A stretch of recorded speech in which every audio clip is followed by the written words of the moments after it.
Hey everybody, and welcome back to the Flat Nickel Podcast. This week we interviewed the Barons. We took a trip down to Charlottesville, Virginia, sat down in their living room, and we interviewed them about their music video that Hannah produced called American High. We interviewed them about the crazy antics that go on tour and what it's like trying to entertain the college crowd. To set the scene for you this week, you should know that this interview, like I said, took place in their living room. Hannah and I sat on one couch while 3 out of the 4 members of the Barons sat on the other. Some noises that may entertain you during this episode are fumbling with microphones, birds chirping outside the house, and a roommate entering and exiting the house. With that said, let's start the interview. Get us out of then having Apple Jacks and Bud Light wine. A good level of beginning. Oh, just my line. So we went. That's a great hat. Where'd you get that? I just got it today at Where? Low. thrift store. Yeah. Low, dude. I love Low. We got here at like 3:30, I think. Oh, that's great. No, Low is fucking I was my store. between this hat and a Jack Daniel's Lynchburg lemonade. Yep, I've seen that hat there. Yeah. They have tons of hats now. They just like sit. Yeah, they're dope. I should get my dad a hat. What? Ball is beautiful. Ball is beautiful. Well, it's a vintage clothing store, so they don't have. I'm sure a quick Google search and you can find something close to it. I'm sure you can make one on like Vistaprint or something. Yeah. You know what I mean? For Father's Day. You'd love that. Bald is beautiful. It's great, even though you're not bald. It's the irony It's just a of it. positive That's what being a message hipster's to all put out about. into the world. Oh God! Do you guys get hit with that label? What label? The hipster thing. Hipster? Yeah. No. No. I think it's like we're in like post hipster society. Yeah. We still hear. Maybe it's because we're from a smaller area. Well, Yeah, I think that that like word gets hipsters thrown like a lot I don't think it's kind of like nerd, right? Like, has anybody use nerd anymore? Not really. No. Same. So I think the hipster goes like with the same like sort of like caliber. I think hipster is sort of like a. Yeah, No. It's over. In my Like, people don't experience, care. people use hipster less like because of what the lifestyle was, and more if you don't know the band, then they're just a hipster. It's not like it could be a super. If somebody doesn't know who Pearl Jam is, just for a random example, you're a hipster just because I don't know who Pearl Jam is, so I deem you a hipster because of that. That's how it's been used a lot with with me. Is that you just use it as a replacement for nerd or if you're confused and if you don't know what the other person's talking about, then you just label them a hipster. The last time someone called me a hipster, it was like an old chick. It was like a chick that I got with, but she was like older. And so she was like 20, I think she was like 28, 29. She was like, "You're such a hipster. Like, you're such a little hipster." And I was like, when's the last person? Yeah, what are you talking about? Like, what? I was like, not even, it was like after a show. And I'm like, "You're such a little hipster." I was like, what? Is that even, that's a thing? I didn't know that was a thing anymore. But I guess since she was older, she was like, that's it. I don't know. I don't tend to say anything. I haven't heard that much, honestly. You haven't been called that much because you like weird. Nickelback. You daggone right, I like Nickelback. Well, that's on the record, so. Yeah, let's try to cut that out. Yeah, Are we okay with that being on the record? Oh, is it recording I it? don't. Oh, yeah. I don't care. Yeah, no, you should care. I've listened You're to hipster. Fair enough. Like Nickelback. Oh, thanks. Thanks, dude. That's what I was There's the about to first say one to call me that. Ask away. What do you want to know? Well, we've never met. This is our first time meeting. I'm Michael's daughter, if that wasn't Okay. put yeah, together. I kind of figured that. So like Flat Nickel Touring was on his jacket. You remember? Like it said Flat Nickel Touring. So that like That's their my whole company. like thing is Flat Nickel Management, and then they do like different things underneath of it. And so that was like the music video that they did for us. The like all sorts of shit. Which is killer.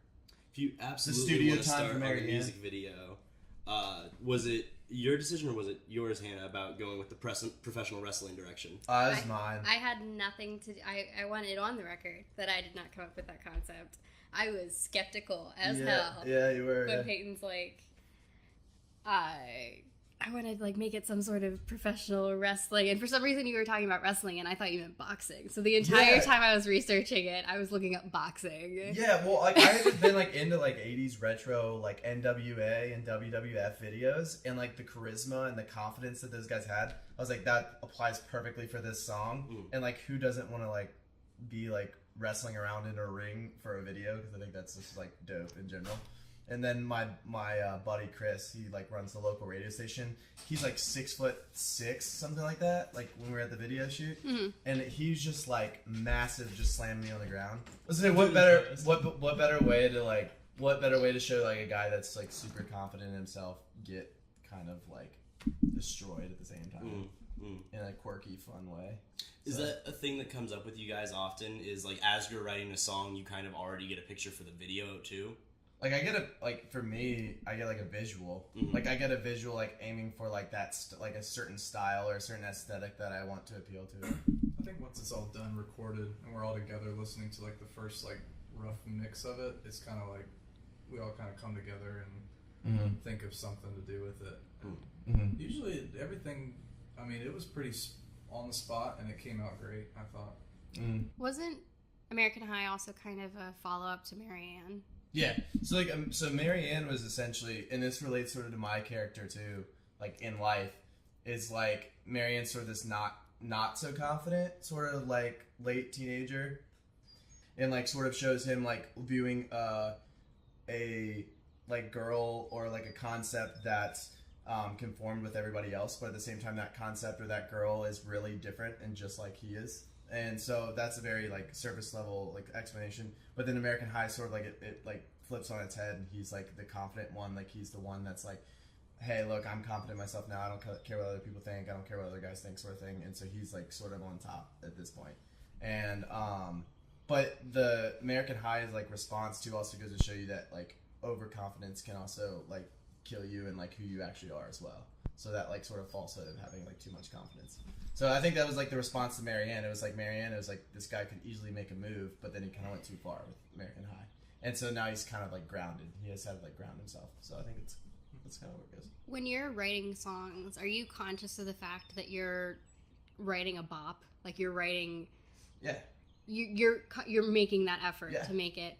Because, like a pop song? Right. Yeah. Because I think with one of the, I don't know, differences that I've discovered about songwriting for like more alternative rock and roll music is there is that effort of like how it's going to be marketed and what is on brand. I don't think that I necessarily am like trying to appeal to a certain crowd or like a certain audience. I think I'm trying to like connect obviously with anybody I think will be listening to it, but like I don't think that I'm trying to appeal to someone. But at the same time, like you said before, I definitely have like some sort of visual that I'm going after.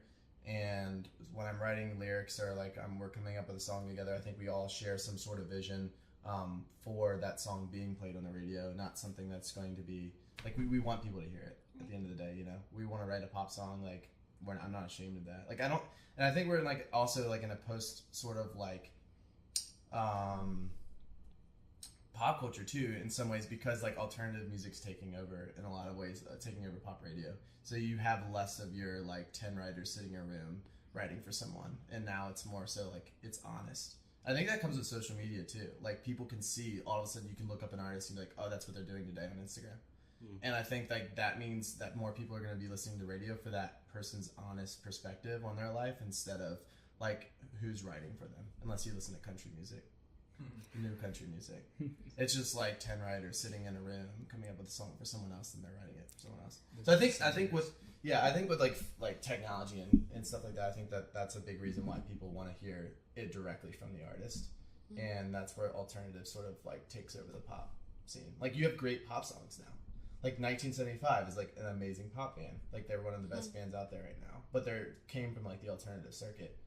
And I mean even like someone like Justin Bieber, like people hate on him, like tons of people, like back then, like tons of people wrote songs for him, but at the same time, like he's alternative and pop and writes his own stuff, and you gotta respect that. And I think he does a very good job and a very creative job doing so.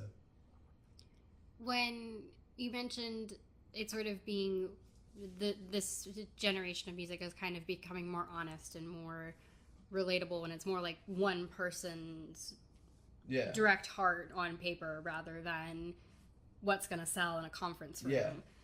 Do you, when you guys are like crafting your image, because I feel when I see your social media stuff, it's very much what I associate with your brand. Does that make sense? It's very much that sort of edgy, fun like style. are you guys consciously crafting a brand or a look or streamlining things on social media? Yeah. I mean, it's like, that's a part of like being an artist, like how you paint yourself, like how you paint your picture. And like, we definitely have a brand in that aspect, like of how we paint the band and how we paint our songs and how like the way that we come across live, for sure. There's definitely like a perception of our art.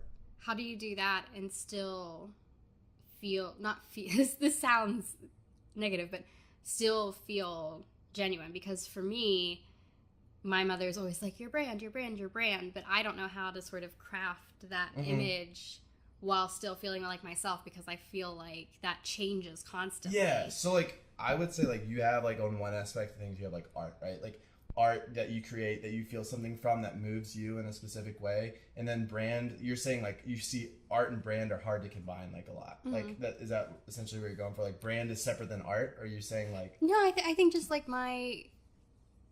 who I am as a person, it's hard for me to like wrap your head around combining the two sometimes? The concept of me being a brand or like people being a brand for me is hard to wrap my head around. And so I think you guys are really great with everything on your social media looks consistent. The way that you perform live is consistent.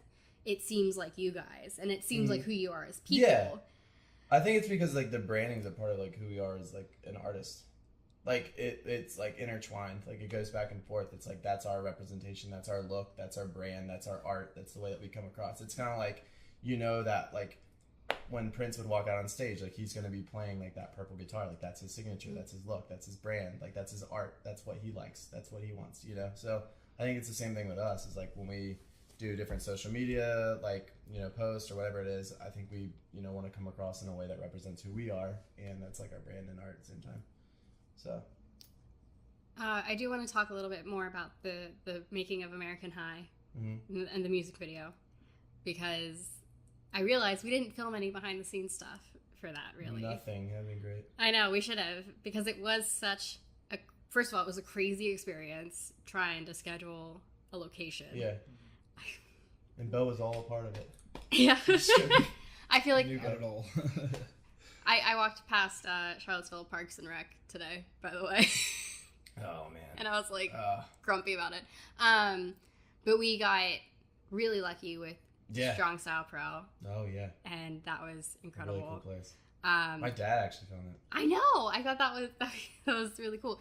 I do want to check up and see if that guitar that was smashed and we all saw is actually hanging up in their studio. That was great. Michael just like came back around and then like drove right up with like a brand new guitar and was like, I just smashed this. And it's like, let's go find a cheap guitar that we can break, because that was great. Why not? And he smashed it on the first try too. Yeah, the fact. See, I thought he was gonna pick up an acoustic, so it'd bust in like all different ways. And honestly, he picked up that electric. That thing was like the body was actually really heavy.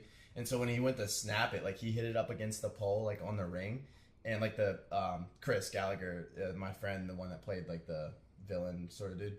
And so when he goes up there, he like goes to smash it. Instead of the like actual guitar smashing like the body, it just breaks off from the neck. So the whole the whole body of the guitar is still attached, and the strings hanging off and everything. But I think they have it hanging up now. It looks so cool. Like, it looks really cool. I think we signed one of the posters the poster you had made. Oh, the poster for the video. Yeah. And I have that's wild. Yeah. I have the tiara from your costume in my room. That's amazing. It's my emergency tiara. Now, what we need to do is we need to do an American High remix video. Yes. Where it's, since we're coming out with the remix, hopefully it'll be like out in the next couple weeks, but I was gonna say we should definitely do like a American High remix video and just have it like completely reversed. Yes. Then you can be wrestling. Did you, at the very end, when the wig was like in the center of the ring, I had to like climb up and try and get it. And you couldn't get in the ring? One, I couldn't get in the ring. I was terrified of being that high up, and Joe's like trying to help me down. And I'm like, no, I'm a big girl. I can do it. I'm actually terrified, but I can do it. Yeah. But I don't know what I would do if I got stuck in the ring. But you actually got hit. Yeah. Like for like that, we did that for like half an hour of just practicing beforehand. Just practicing, and because the dudes that were there like wanted to like make it as professional as possible. That sounds weird. Professional like wrestling, but Oh, at the same time, you still fall. Like I'm a fan, so I understand. I was like, you still fall. Like yeah. the hits and stuff, Mm-hmm. like it can be fake, Mm-hmm. but like actually falling and getting slammed and stuff like that was not fun. And they were like Boone and Joe were like, It was funny for like the first hour of you guys doing it, and then when you guys had to keep redoing shots, that's when I started to feel really bad for both of you. no, that was awful. I was like, no. How sore were you the next morning? I was sore the next morning and the next day. I had the flu or I was just getting over the flu that day. Yeah. Yeah, I remember that. And Joe had it. Joe had a stomach bug. Like the next 2 days after that, next day or something. And I was worried I was gonna get sick because of it. I have like OCD about stomach bugs, so I didn't want to get sick. We got sick after that shoot too. Stomach bug or like flu? I don't know. Something weird. But like it seemed like everybody got sick right in quick succession of each other after that video Strong shoot. Style Pro it's too sick for us. Eh. Maybe they didn't clean it well enough. I was thinking more of like sick as in a good thing. It could be both. Well, I was gonna say though, like the ring itself was made in like the late 70s. Oh really? I didn't know. It was an official NWA ring, so it was like Ric Flair's wrestled on it. Like tons of people have like wrestled on it. It was from Charlotte, North Carolina. The ring that we used. It was. Was it super sketchy when we pulled up? Like, it was. Well, it was like on the back. It's like you never seen. You've seen the video, but like you've never seen like the building or anything like that. Like she's never. Yeah, seen no, I've never actually seen. So where it's it like was filmed. it's this random building in like Lynchburg, like the sketchy part of Lynchburg, and it's on the back of a loan building, like a Quicken Loans type building, and it's like attached to it, and it's just like a garage essentially that has a wrestling ring in it. Of a lot of wrestling, like they're warehouses basically. Yeah, it's like pretty much. it was kind of it was like a warehouse, Mm. but it was just a part of a Quicken Loans building, which was very strange. But it was really cool once we got in there. Oh, we walked in and they had sort of this enclosed space where they keep all their costumes and their lights and everything, and then the ring. And when I also liked how amateur it was too. Like it was like a wrestling ring, but it wasn't like a big showy like stadium like wrestling ring. It was like super like. This sounds hipster of me, but I'm just not saying it's like super underground. That's what we and like that sort of vibe, smoky lights going everywhere to make up for the lack of a stadium or the lack of like a huge They were crazy accommodating too. Like I think when we were looking at other places to film, we were finding like little tiny baby sparring rings. Oh yeah. That wouldn't have worked for the video. They'd have been like half the size, and we would have had to like. It would have been so much more work, but yeah, no, we got really lucky. How's that coat doing? Coat's great. Yeah, I love that coat. I love that coat. I will actually I wear it around the house, and then when people come over and stuff like that, they come over and they'll put it on. Like I live downstairs, so like it gets really cold. So sometimes I'll just throw it on after I get out of bed. Like a robe. Like a robe. That's your robe. Huh? I've put it on. You put everybody that comes over has to It's put like it I on. gotta try. It's like a thing. It's iconic. It's iconic, yeah. So when people come over for parties or doing stuff like that, like all of a sudden I'll walk in and I'll be like, you're just sitting over there wearing my coat. Like, saw like, yeah, this girl was just like randomly sitting on this thing the other day, and I walk in and the coat was sitting on that chair, so I guess she just thought she could just put it on. So she just put it on and was sitting in that chair and like, hey, how's it going? I was like, it's my coat. What are you doing with it?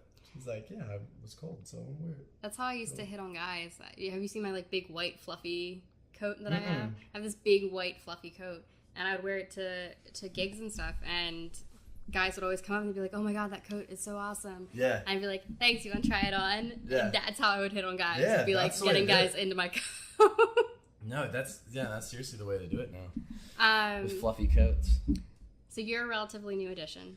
Boone, Bo. I've heard great things. Girl's names. I've not seen you play live yet, Oh. but I've heard great things. Oh, gosh. How did you get involved in this? I got involved because Ryan and I were in a Don't band. call me Ryan.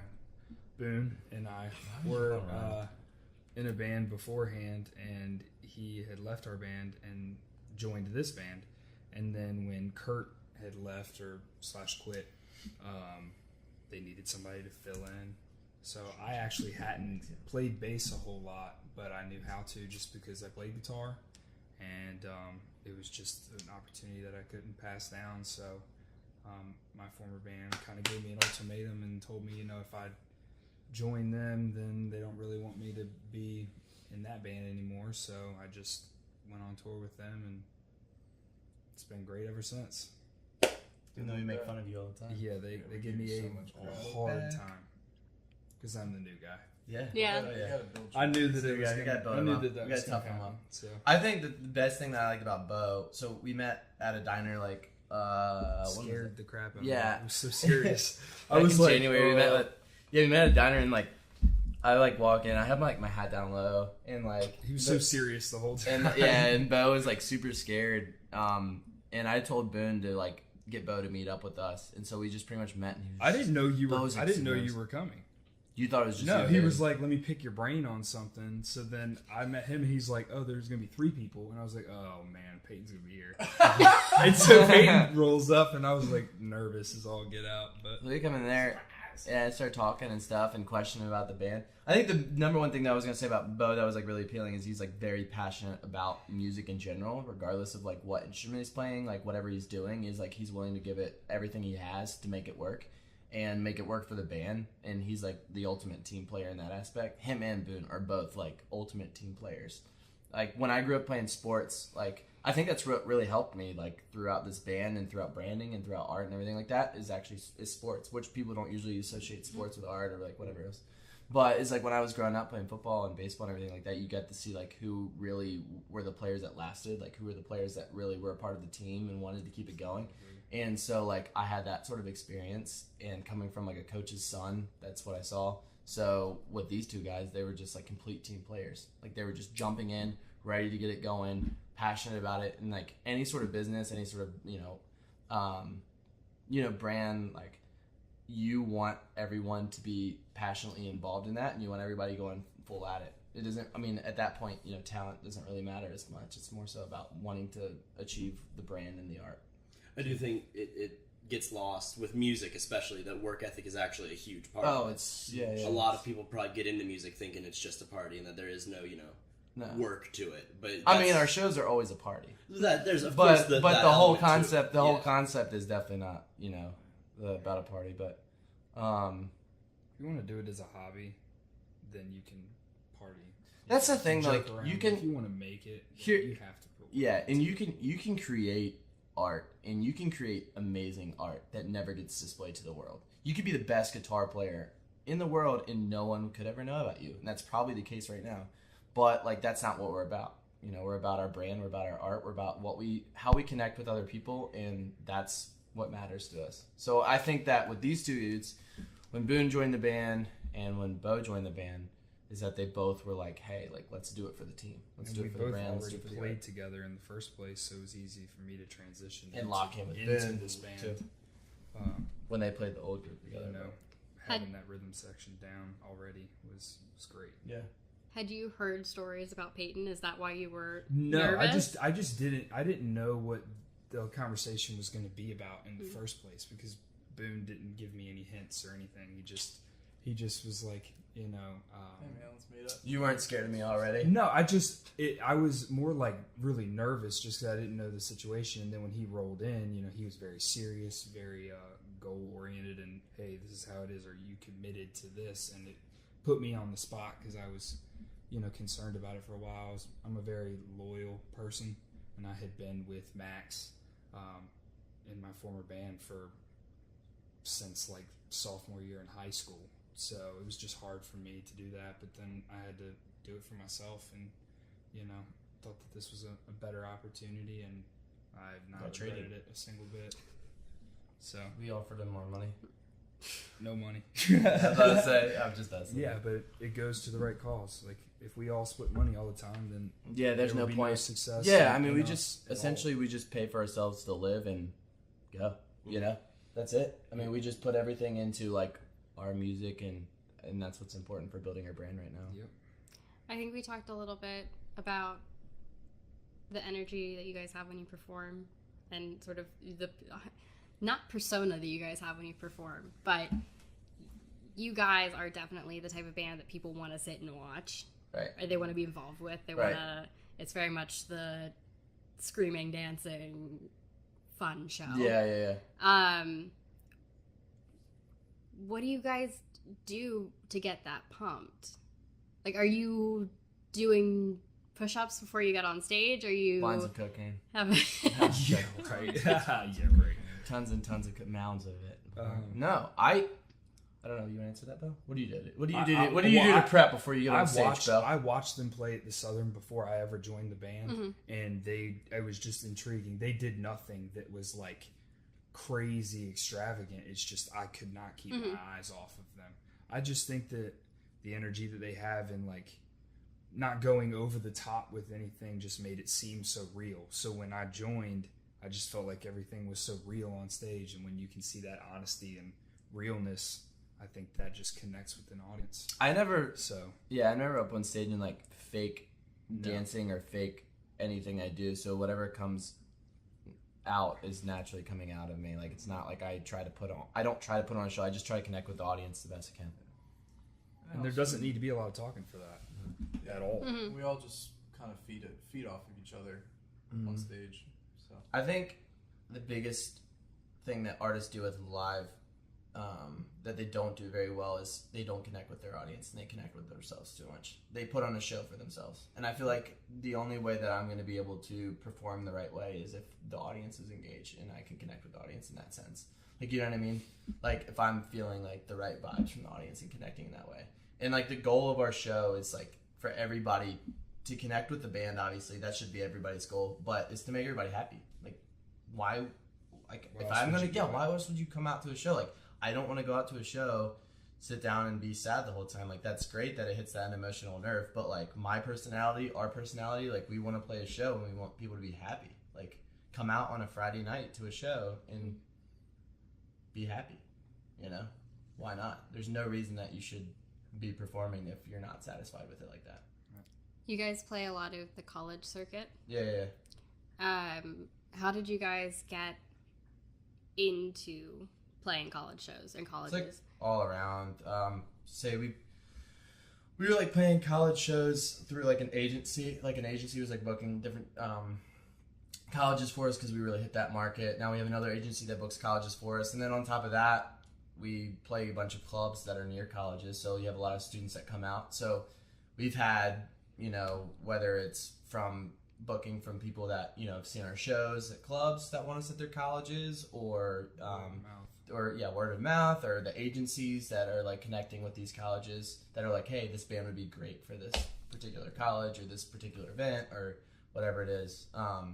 Just a lot of different outlets all over the place. Just that's where the management, like, that's where like I in some way like manage it myself, or like we manage it ourselves, in the sense of like there have been people in like management groups that like want to like work with us and like want to like manage us, or like want to sign something like a label, like whatever it is, a lot of boutique labels. But at the end of the day, it's sort of like I've sort of picked and choosed and been like, let's use this person as a tool, let's use this as a tool, let's use this as a tool. And I'm a huge Chance the Rapper fan, and so like I've watched like a bunch of documentaries about him, and I just love how independent he was, but how many like different tools that he used to get to the top without actually having to be locked into one thing. And he was able to use different aspects of the industry to be where he is now. So I think that was like, that really inspired me to be like, okay, we got to be, you know, independent for as long as possible and use these connections the best we can. And then that way we're happy with our brand, we're happy with our art, nobody owns us, we're who we are, we're honest, that's the direction we want to go, you know? You have more freedom that way. Yeah.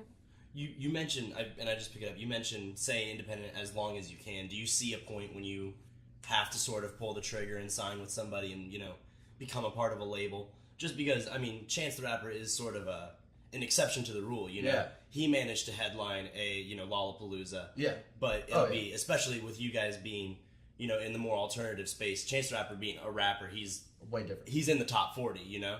Different, yeah. So do you kind of see there being a point when you guys have to maybe go to the label? Yeah, like, I'm not anti-label. Like, I'm not like, we're never gonna sign with a label or something. It would just have to be the right deal where we can still have our independence and our freedom and our like art. That sounds like super, whatever, like patriotic, I guess. No, not really. But Just so that we can like sort of manage our brand and our art the way that we want to, and as long as the label's satisfied with that. I just think there's like too many artists out there, like their songs are just getting written for them, or like they're going into the industry or going into a label signing 360 deals, and then they're just getting screwed over a bunch of money, and that just doesn't really help. Or they jump the gun and they take the first offer that's given to Yeah, them or the because first they offer want to that's be part given. of. Yeah, and I mean, granted, if RCA put a contract right in front of my face right now and was like, hey, like sign with us and XYZ, if it appealed to me and appealed to all of us, I think all of us would be like, yep, we're jumping on board, let's do it. But I think it would have to be the right deal, yeah, for sure. I don't think it could be a standard deal. I think it would have to be something that's like altered. But at the same time, it's kind of like labels and artists are kind of like high school relationships, like or middle school, high school relationships, where like you have the label that's sort of like the girl, and the guy has to play hard to get for the girl in order to go after him in some ways. And that's, I feel like, how it works in high school, sort of. So I feel like the label right now is sort of like that beautiful girl that's like absolutely like that RCA, that Columbia Records, like that beautiful girl. And we're sort of like the, like, I don't know, I don't think we're that ugly, but like we're sort of like the ugly dudes that are just kind of like chilling around, like waiting our turn till we get there. But that girl's not going to like us until we actually like prove ourselves a little bit more as an independent artist. And then that way, when we get to like our peak of independent like artistry, then that's when the label would be like, oh man, they've influenced so many people with their brand, influenced so many people with their art, we gotta sign them, you know. So we're not begging for anybody's, you know. Those tools that you're marketing using, those like sort of one-off agencies and the bookers that sometimes you work through, are those people reaching out to you? Are they seeing you and being like, hey, I probably have an opportunity for you? Or are you seeking them out? They're just reaching out to you? No. All the agencies, I've seen connections like in the industry, like different artists to open for, different agents to contact, stuff like that. But these agencies specifically reached out first. So have you ever had anything like that that's been scammy? Scammy? Like just that was like, yeah, all the time. Agencies, management groups, like all that, like I would say 75-80% of the time, people that reach out to you like that are scammy. I've known people where like they would book a show and not take the deposit and not tell the artist that they had a show.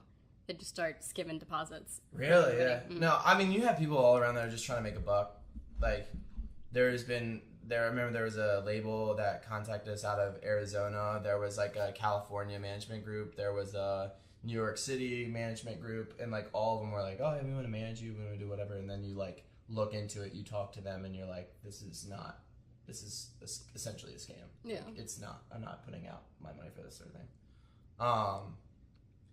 Whereas like Big Machine Records reached out to us, which was like a huge deal for us, because like Big Machine's like Taylor Swift and all that stuff. They didn't want to sign us, but they wanted to work out like a deal, like sort of like grandfather us into their label sort of thing. But at the same time, I still had the attitude of being like, no, we're not going to put out X amount of money to you, or like, we're not going to do this, like, because you guys are like a big label, like we don't want to be controlled by it unless you guys are on offer us like a really like solid contract that we know that we're going to be safe under, you know? So, I don't know, yeah, I would say like 75-80% of management groups that reach out are definitely like scammy. I think that's with any like artist though in general. There's plenty of people that want to make a buck. Have you guys, well, no, I know the answer to this question. You guys have definitely had probably crazy show experiences. Yeah. Outside of like you've opened for some really cool people. Yeah. Which, you want to shout those names out? Yeah, like Jude in the Line and Catfish and the Bottleman School, and the Wigs were really cool because they're out of Nashville and they're really close with Kings of Leon. We all love Kings of Leon. And they, like, a couple of their members play with Kings of Leon sometimes, so that was really cool. And, who else have we done? Barnes Courtney is really cool. He's a big alternative artist guy. Yeah. The Aces are a newer group, but they were really cool to open up for. Yeah, I saw the Aces up in Brooklyn. Really? They work with the Syndicate. Oh. The group that I interned for over the summer. Oh, really? Yeah. I saw them at the Mercury Lounge. Yeah, they played the Mercury. Was it a headlining show? It was just them. It was I think it was album release, I believe. Oh, really? Yeah. Yeah, their show was like a headline show when we opened up for them. Aces are a rocking group of chicks. They're awesome. They are, for how young they are too. They're you know, around our age, but they kill it. They opened up for X Ambassadors too recently. They just got off tour with them. Anyway, so yeah, the Aces is another, like the last group that we opened for that's like in that alternative top 40 type circuit. But aside from like those which obviously are cool experiences. Have you guys had? What are the sort of like craziest stories about a show, or like craziest stories that's happened before or after a show? I mean, I'm gonna guess the craziest stories you probably don't want. I'm gonna guess that we shouldn't say what's happened before and after shows, just because I've heard some stories. Yeah, particularly from Boone. Oh yeah, I've moved the mic over to Boone. Balls of Beach, right? Yeah. Good talk. Good talk. All right, that's it. That's our crazy stories. Yeah. That's a wrap. Well, you guys played the college circuit, so are you guys just doing venues in college towns, or has like a frat house ever reached out to book? Dude, we've played like the anywhere from Greek life to the actual college itself, like for the college's events. It's a mix, so there's like a mix between both of them, and then clubs near colleges too. So we kind of like. Basements. Yeah, we did play we played at Wake Forest, and it was like huge, like fraternity house. They were doing their end of the year bash, like it was huge. That place was giant. It's like a mansion. Yeah, but anyway, so like those are the type of like we don't play like we don't go in like some like run. Well, their basement was like somewhat run down, but like it was nice, and they have like tons of money too. So that's the thing. But it's a great way to like meet new fans. That way, like. Good examples, like you go there and you can play to like, we'll play like 500 people like packed in a place, or like 200, 300, whatever people, but they've never heard of us before. Mm-hmm. So it's not like they're completely new fans. They see you for the first time that night. So they haven't they've looked us up, like heard some of our songs and stuff like that. But that's a good way of just building like, how do you get 300, 400 new fans in one place all at once that are all college students that haven't heard about you before? Like, that's sort of the way to do it, regardless. I don't care if it's a, college campus, or if it's a club, or if it's a whatever. If you have new fans there that you want to connect with that haven't seen your live show before, or have maybe once or twice, I'm totally down, Is that demographic buying merch too? Huh? Is that demographic buying merch too? Yeah, they buy like a little bit. Not crazy, no. I mean, some things here and there, but nothing crazy. I mean, I would say like the club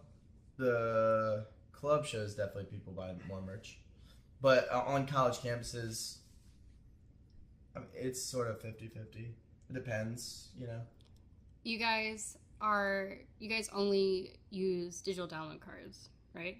Yeah, we don't have CDs anymore. Yeah, I don't think CDs are like dead, but like they're on their way. They're on their way there. Is that weird for you, because CDs, I agree, CDs are going down the tube eventually, but vinyl's making a comeback.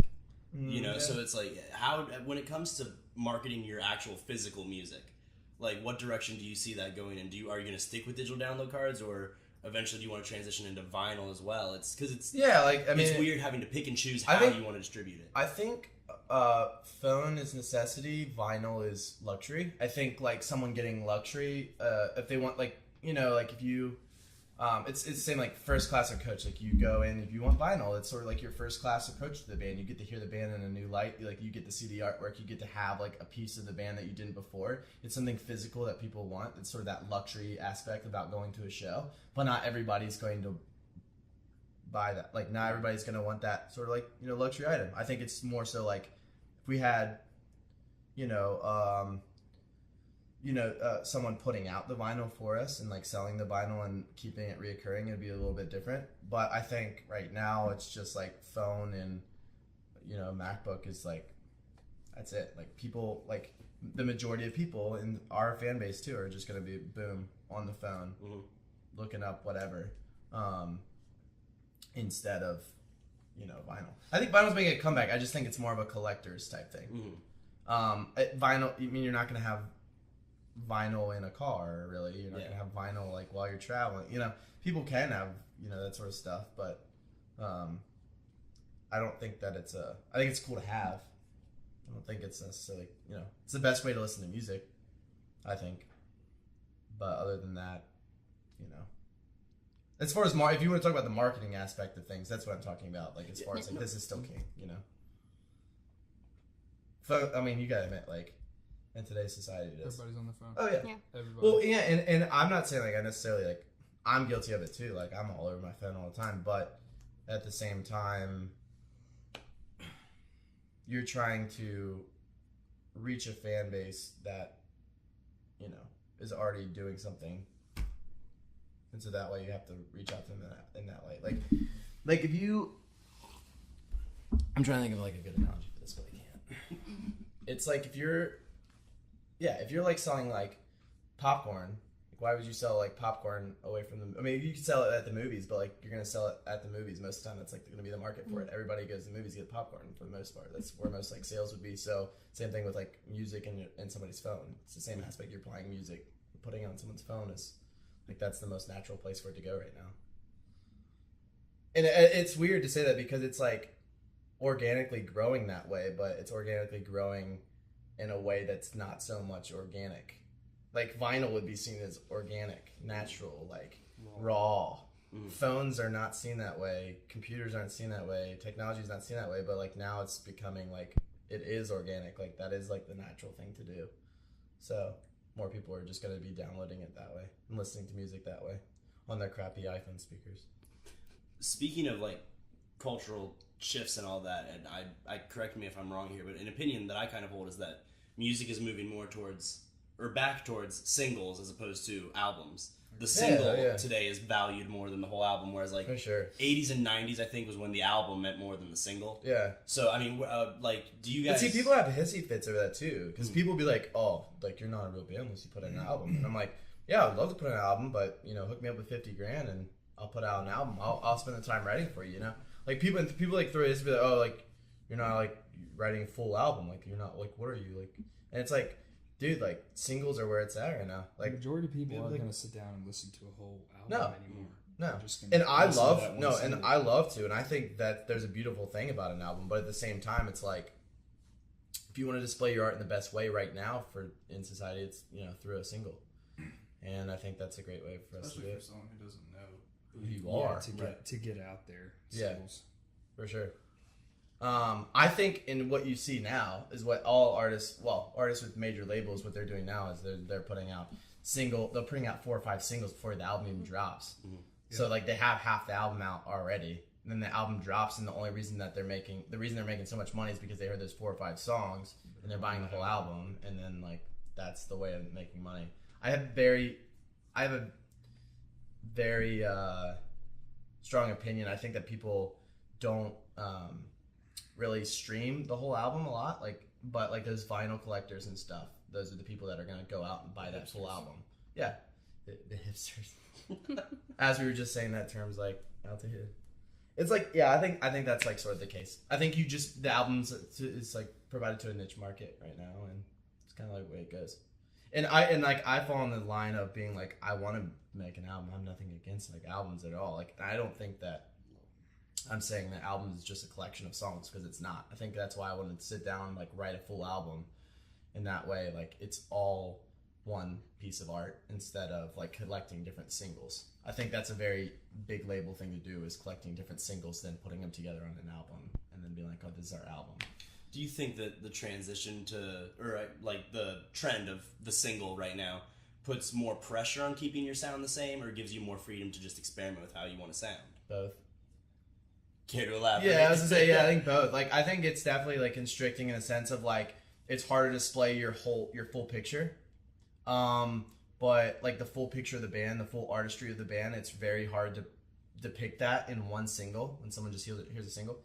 But I think at the same time, it's way more accessible to do that, accessible, whatever. So I think that in that light, it is like more beneficial to the listener to just have that one single. But at the same time, I do think that a true music fan, a true music listener wants to hear more than just a single. They want to hear a full album. But it's definitely more convenient just to have that single out there, like just for anybody that's wanting to, just hop on board. I don't know. That's kind of how I see it, like sort of a two-sided coin. Are we about an hour? We're 45 minutes, which is plenty, because we got the 5-minute intro, 5-minute sign out. If you're, do you want Boone to talk more? I think Boone should talk more. Tell us some stories. Let's ask him about Hilton Head. Or Chick-fil-A. No, not Hilton Head. Not Chick-fil-A. I don't know if I want any. Of my How was stories it? out How there. was it turning 21 on tour? That was me. That was you? Yeah. Okay. I'll tell you about I'll tell you about my 21st birthday. I laid in bed and watched Netflix. Probably The Office. Probably. My This is 21st, great. we were at Pensacola, and I got wasted. Yeah. And did not really get to enjoy the night just because Where were you at? drank too much. Too Where you at, fast. Huh? Where did you find yourself? I went somewhere that I did not want to necessarily go to, but He went to the club. yeah, I we hung went out to a with- strip club I on hung my out with Uber 21st drivers all the birthday. time. Ben And said, by the time "Take me to the bar and grill." I know where that is. No, the Uber driver that brought us to the club. Yeah. I was with I thought you were talking about. I thought you were talking about the guy that drove you home. We were like, Oh, "Oh, no, we're staying that at guy. bar and grill." That was the guy. That was the guy that gave me the free Uber ride because he felt bad for me. No, that was was Bo's interesting. 21st was great. That was on an off day in Pensacola Beach. We played 2 shows, and we did like one indoor show on a Sunday, and we played an outdoor show on a Tuesday. And so his birthday was on that Monday, so it was like right in between. yeah, it was So it was kind of nice that it fell on an off day. yeah, it was good. It was His girlfriend flew down. yeah. My girlfriend came down and we all hung out and pre-gamed a little bit, and then went to the bar. And by the time I got to the strip club, I was in the bathroom. Yeah. So that was not that enjoyable, but I I'm feel like glad that- everybody else had a good time. I feel like that sounds like a lot of people's strip club experiences, What, throwing up in a bathroom? or just It's spending just- most of it in the Well, bathroom. Yeah, it's just more fun. When you I go- like- when you go honestly, with I like- friends. I wanted to be able I don't to mind hang strip out. clubs because I'm not usually attracted to any of the women in there. I usually Sure, just, you're not. I'm not, dude. Usually, Sure, you're not. I'm not saying that one, but I'm just saying like it's just fun to like people watch and stuff like that. It's just like it's a different environment to be in, a different like I sort of culture to be in. can 100% confirm. My first time in a casino. People watching in a casino. Oh, it's Yeah, amazing. No, yeah.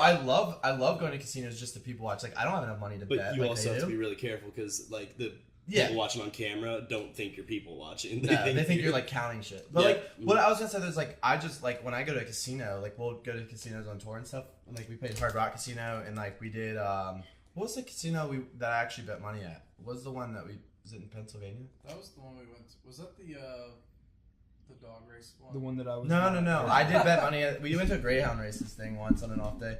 We went to a different casino though. Where was that? If you were in PA, it was probably Hollywood Casino in Harrisburg. No, When there's plenty, but that's like the biggest one in like center Pennsylvania. where were we? I don't know. We what went. casinos are. Oh man, me and Kurt went. This was before Bell, I think. Definitely, I've gone to Pennsylvania with y'all. Yeah, we went But to. you will soon. Hold I'm on. sure. Yeah, I know. I'm That's- ready.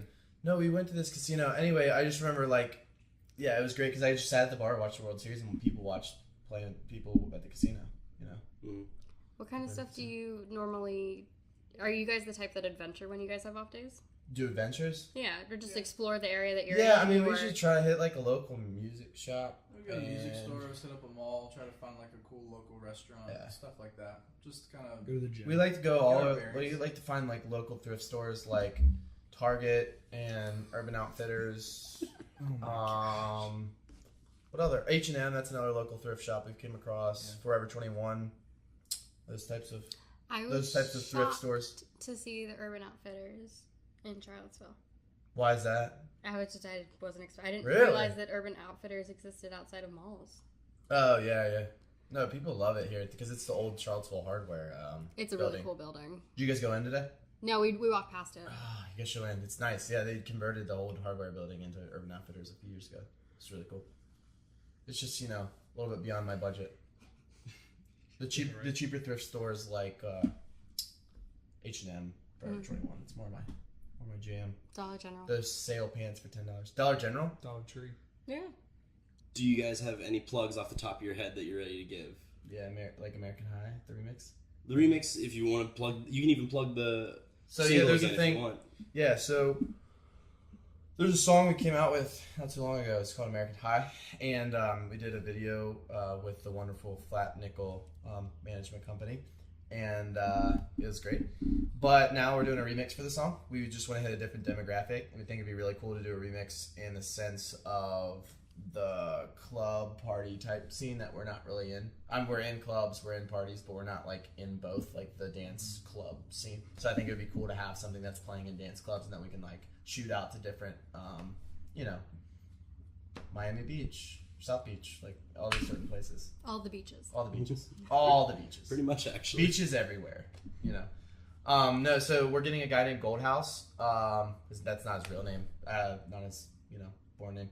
But his name is Goldhouse, and he's going to be remixing the song. So it'll be dope. He did stuff with Jude in the Line. That's how I heard about him. He did remix Take It All Back.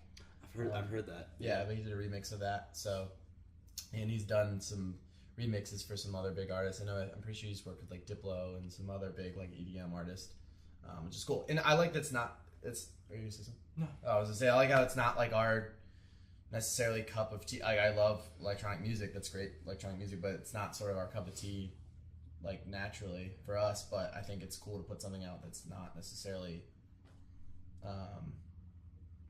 our own sound, someone else's take on it. I think that's really cool. Cool. Good stuff. All right, guys, that concludes our interview with the Barons. Of course, be sure to throw us a like on iTunes, on Podomatic, rate us 5 stars, write us a review, do all the things that any other podcast would ask you to do. Follow us on Instagram at Flat Nickel Podcast. Peace out and have a great time, and we will see you again next week.